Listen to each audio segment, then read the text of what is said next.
Hello students, आप लोग फिर से आ गए हैं आपके ऑनलाइन ट्यूटर के पास। And today we are going to study the topic exponent and power.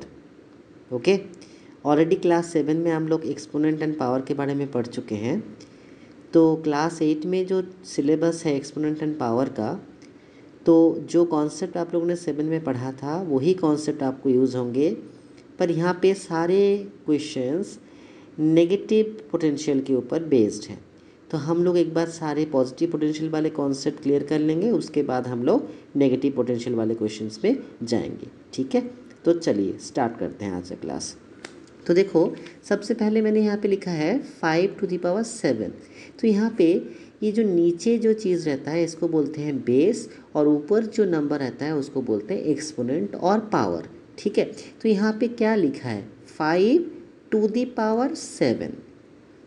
ठीक है, तो 5 बेस है और 7 क्या है, एक्सपोनेंट है। तो हम लोग का इसका मतलब क्या है कि 5 को 7 टाइम्स मल्टीप्लाई करना है। देखिए 1 2 3 4 5 6 7। तो दिस मीन्स कि आपको 5 को 7 टाइम्स मल्टीप्लाई करना है। अगर हम लोग ऐसा लिखते 4⁵, तो इसका मतलब क्या है 4⁵, तो 3 टाइम्स 4 को आपको मल्टीप्लाई करना है। क्लियर है? 4 क्या है, बेस है, और एक्सपोनेंट या पावर क्या है 3। ये कॉन्सेप्ट आप लोग को समझ में आ गया है। अब आते हैं नेक्स्ट टॉपिक पे। नेक्स्ट टॉपिक क्या है, नेगेटिव एक्सपोनेंट। अब तक हम लोग यहाँ पे जो भी नंबर दे रहे थे 5⁷, 7 पॉजिटिव नंबर था, 4⁵, 3 पॉजिटिव नंबर था, सारे पॉजिटिव नंबर थे। अब हम लोग एक देखेंगे नेगेटिव एक्सपोनेंट क्या है। तो देखो यहाँ पे मैंने एक एग्जांपल लिया है 10⁻⁻4। तो देखो ऐसे क्वेश्चन के लिए हम लोग एक एग्जांपल यहाँ पे लेंगे। हम लोग ले रहे हैं a⁻⁻m। जब भी आपका जो एक्सपोनेंट है वो अगर माइनस के साथ है तो उसको क्या करते हैं हम लोग 1/, ये पूरा नंबर वहाँ पे लिख देते हैं बेस के साथ एक्सपोनेंट को। अब जब वो रेसिप्रोकल में आता है तो वो माइनस एक्सपोनेंट प्लस एक्सपोनेंट में हो जाता है। क्लियर है आप लोगों को? मतलब नेगेटिव से पॉजिटिव करने के लिए हम लोग उसको रेसिप्रोकल कर देते हैं। तो देखो यहाँ पे वही चीज़ है, यहाँ पे 10⁻⁻4 दिया है, तो यहाँ पे बेस क्या है, बेस है आपका 10, और एक्सपोनेंट क्या है, एक्सपोनेंट है आपका -4। ठीक है, तो देखो हम लोग जानते हैं कि ये अगर इसी फॉर्मेट में देखते हैं तो देखो ए की जगह पे 10 लिखा है और एम की जगह पे 4 लिखा है, बाकी तो माइनस है। तो हम लोग इसको क्या लिखेंगे 1/a⁴m। तो उस हिसाब से 1/10⁴। देखो ए 10 है और एम 4 है, तो इसका मतलब अब हम लोग नेगेटिव एक्सपोनेंट को पॉजिटिव कर लिए हैं। और सेम चीज़ 10⁴ का मतलब क्या है, इस हिसाब से 10⁴ का मतलब है 4 टाइम्स 10 को मल्टीप्लाई करना है। तो वही लिख दिए 1/10 × 10 × 10 × 10। सिंपली और एक एग्जांपल लेते हैं। सपोज हम लोग लिख रहे हैं 4-3। ये सेम टू द एग्जांपल जो ऊपर लिया है उसी को लिख रहे हैं। तो देखो ये किसके साथ सेम है, ये a⁻⁻m जैसा है, तो माइनस एक्सपोनेंट नेगेटिव है, एक्सपोनेंट है, तो हम लोग इसको कैसे लिखेंगे, इसको पॉजिटिव करने के लिए हम लोग रेसिप्रोकल कर देंगे। तो रेसिप्रोकल का मतलब क्या है 1/, ये पूरा उठा के रेसिप्रोकल कर देंगे। बस ये माइनस जब नीचे जाएगा वो प्लस हो जाएगा। तो इसका मतलब क्या है, ये पॉजिटिव में आ गया। और इसका सेम चीज़ हम लोग जानते हैं 4⁵ का मतलब क्या है, 3 टाइम्स 4 को मल्टीप्लाई करो, तो 1/4 × 4 × 4।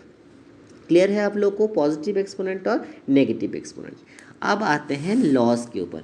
ये लॉज बहुत बहुत इंपॉर्टेंट है। जो लॉज मैं आज आप लोग को बताने वाला हूँ, आप लोग के चैप्टर में जो क्वेश्चंस आप लोग सॉल्व करोगे सारे इसी लॉज के ऊपर बेस्ड होंगे। तो बहुत ध्यान से सुनिएगा। चलिए स्टार्ट करते हैं।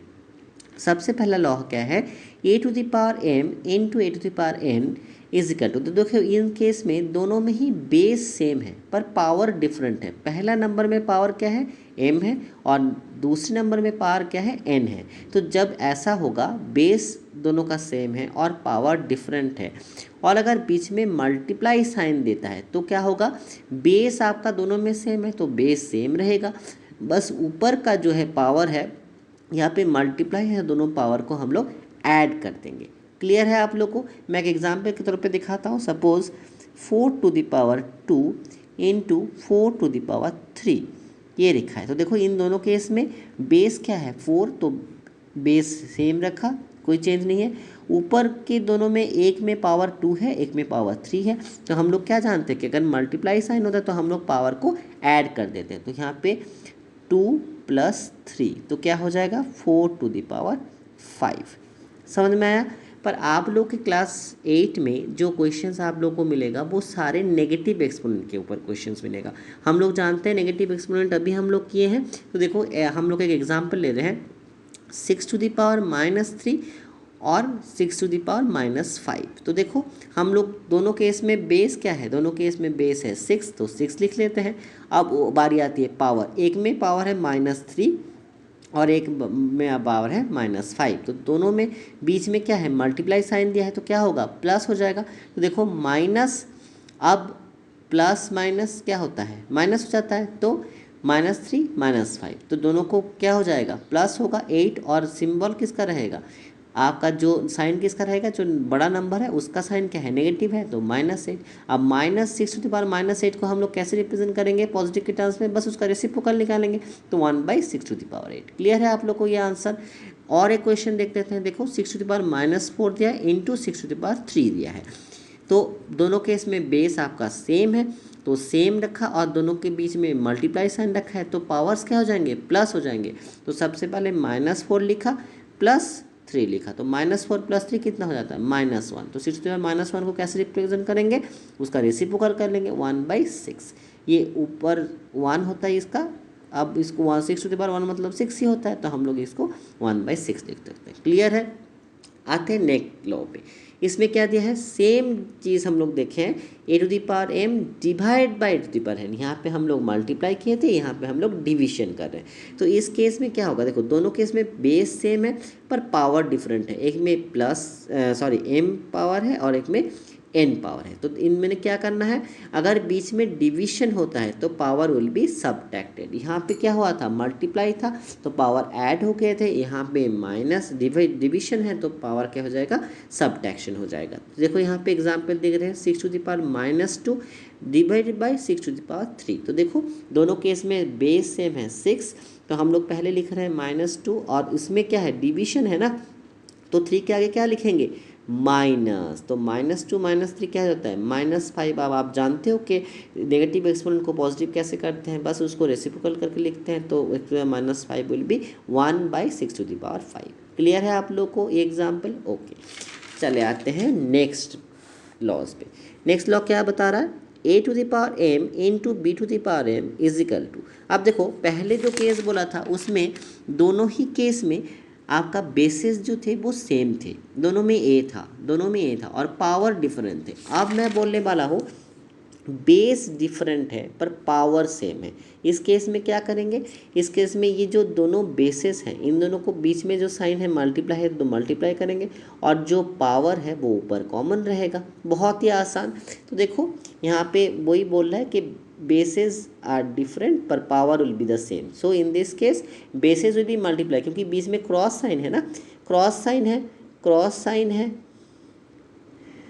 तो आपका बेसिस क्या हो जाएगा मल्टीप्लाई हो जाएगा और पावर क्या हो जाएगा कॉमन रहेगा। देखो दोनों केस में m है तो यहाँ पे हम लोग m लिखे। तो ऐसा एग्जांपल देखो मैंने यहाँ पे लिया है -4⁻³ इंटू -5⁻3। तो देखो यहाँ पे इसको हम लोग अगर मानते हैं ये a है और ये b है और ये m है, तो देखो a है आपका -4, b है आपका -5 और m क्या है देखो -3। तो देखो दोनों केस में ही m सेम है मतलब पावर सेम है और बेस क्या है डिफरेंट है। तो ये हम लोग एज ए रूल क्या करेंगे, जो दो आपका बेसिस है इन दोनों को मल्टीप्लाई करेंगे क्योंकि बीच में मल्टीप्लाई साइन है, तो -4 इंटू -5 और ऊपर जो पावर है वो कॉमन हो जाएगा। यहाँ पे m की पावर क्या है, m का वैल्यू क्या है -3, तो यहाँ पे m की वैल्यू हम लोग लिख दिए -3। क्लियर है।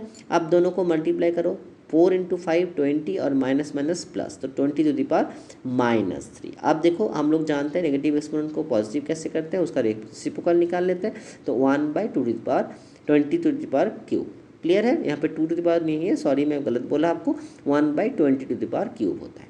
क्लियर है ये आंसर आप लोगों को। ओके, अब आते हैं नेक्स्ट लॉ पे। यहाँ पे और कुछ नहीं है, सेम है। यहाँ पे देखो बेसेस डिफरेंट है, पावर सेम है, पर बीच में डिवीजन साइन है। जैसे यहाँ पे बेसेस अलग था और पावर सेम था, बीच में मल्टीप्लाई साइन दिया गया था।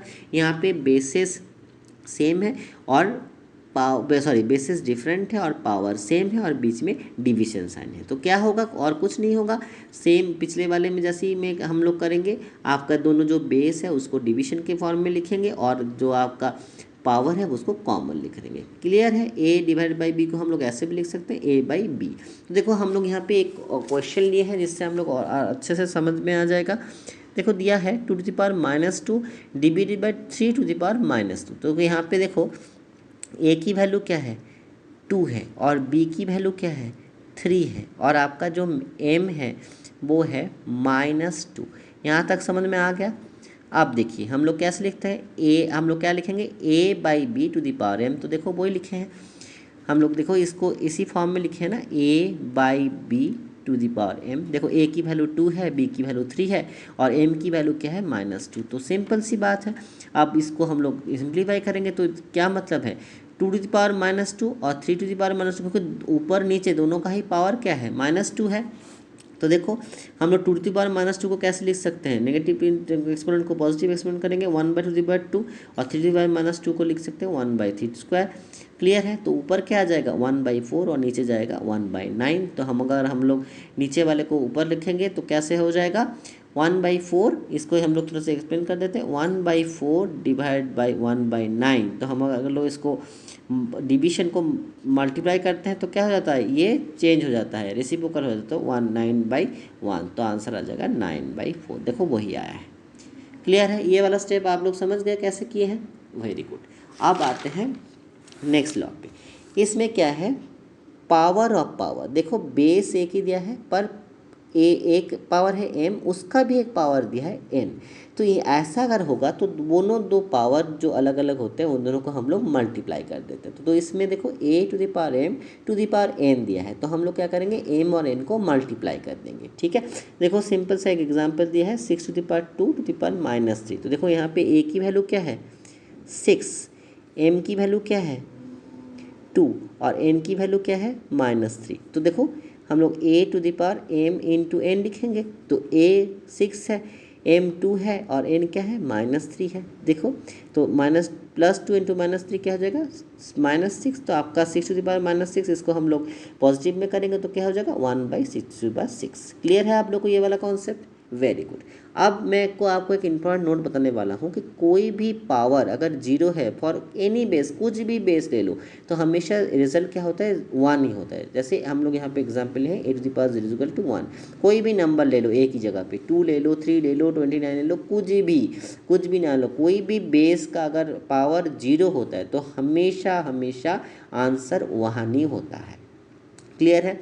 अब बारी आती है जो लास्ट टॉपिक है इस इंट्रोडक्शन का, वो है स्टैंडर्ड फॉर्म। स्टैंडर्ड फॉर्म हम लोग ऑलरेडी कर चुके हैं। स्टैंडर्ड फॉर्म हम लोग क्यों करते हैं, कोई भी बहुत बड़ा नंबर हो या बहुत ही छोटा नंबर हो, उसको ईजीएस्ट वे में लिखने का जो तरीका होता है उसको हम लोग बोलते हैं स्टैंडर्ड फॉर्म। तो देखो यहाँ पे क्या लिखा है, 2 1 2 3 4 5 6 7, 2 के आगे 7 जीरोस दिया है।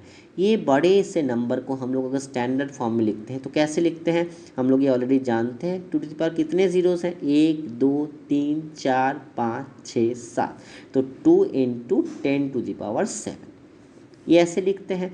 अब देखो ये तो हो गया बहुत बड़े नंबर को रिप्रेजेंट करने का तरीका। अब मैं बहुत छोटे नंबर को रिप्रेजेंट करूँगा, वो कैसे करेंगे। देखो यहाँ पे दिया है 0.000003। तो देखो पॉइंट के बाद कितने नंबर हैं, 1 2 3 4 5 6 7।